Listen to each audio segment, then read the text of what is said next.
మూక పంచశతి ఆర్య శతకము 31వ శ్లోకం నుండి 40వ శ్లోకం వరకు. వీక్షే మహి కాంచీపురే విపులస్తన కలస గరిమ పరవశితం విద్రుమ సహచర దేహం విభ్రమ సమవాయ సారసన్నాహం ఉరువింద గోత్రగాత్రం కూలచరం కమపి నౌమి కంపాయాః కూలంకషకుచకుంభం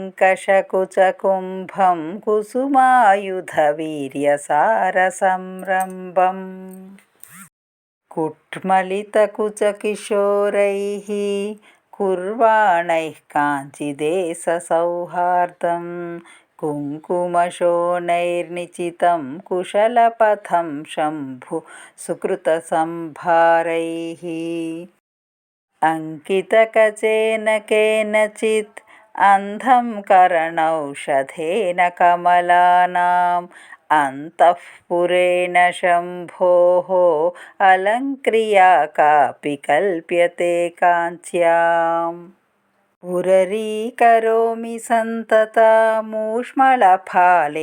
లాలితం పుంసా ఉపకంపముచితఖేళనం ఉర్వీధరవంశసంపదున్మేషం కురితస్తనకోరకం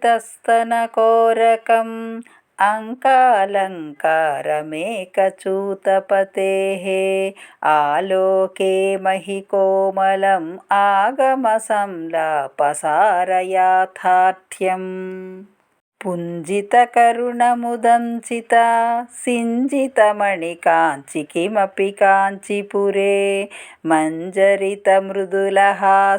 పింజరతనురుచి పినాకి మూలధనం లోలహృదయోష్మి శంభోర్లోచనయుగళేన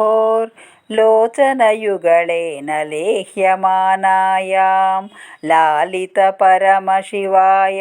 లావణ్యామృతతరంగమాలాయాం మధుకరసహచరచికురైః మదనాగమసమయదీక్షితకటాక్షైః మండితకంపాతీరైః